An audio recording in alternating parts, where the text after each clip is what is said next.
নমস্কার বন্ধুরা, আমি টিয়া রয় আর আমার চ্যানেলে আপনাদের সবাইকে স্বাগত জানাই। কেমন আছেন আপনারা? আশা করি শ্রীকৃষ্ণের অসীম কৃপাতে আপনারা সবাই ভালো আছেন। আজকে আমার ভিডিওতে কবে দোল পূর্ণিমা প্রথম হয়েছিল আর কেন হয়েছিল সেটাই আপনাদেরকে জানাবো।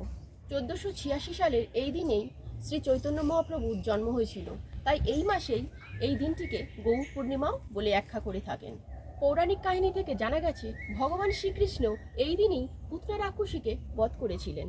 ভগবান বিষ্ণুর অবতার ছিলেন শ্রীকৃষ্ণ, আর শ্রীকৃষ্ণের গায়ের রং ছিল খুব কালো, আর রাধারানীর গায়ের রং ছিল খুব ফর্সা। তখন শ্রীকৃষ্ণ মা যশোদাকে বলেছিলেন, মা, আমি এত কালো আর রাধারানী কেন এত ফর্সা?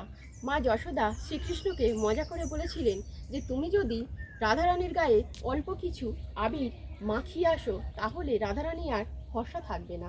এই থেকেই এই ফাল্গুন মাসের এই দিনটিতেই পূর্ণিমা তিথিতেই এই বসন্ত উৎসব পালিত হয়েছিল। এই দিনই মা লক্ষ্মী বিশেষভাবে জাগ্রত হয়, আর মা লক্ষ্মীর পাঁচালিতে দোল পূর্ণিমার কথা উল্লেখ করা রয়েছে।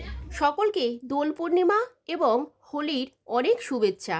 আর ভিডিওটা ভালো লাগলে অবশ্যই একটা লাইক করবেন এবং চ্যানেলে নতুন হলে চ্যানেলটি সাবস্ক্রাইব করে পাশে থাকবেন।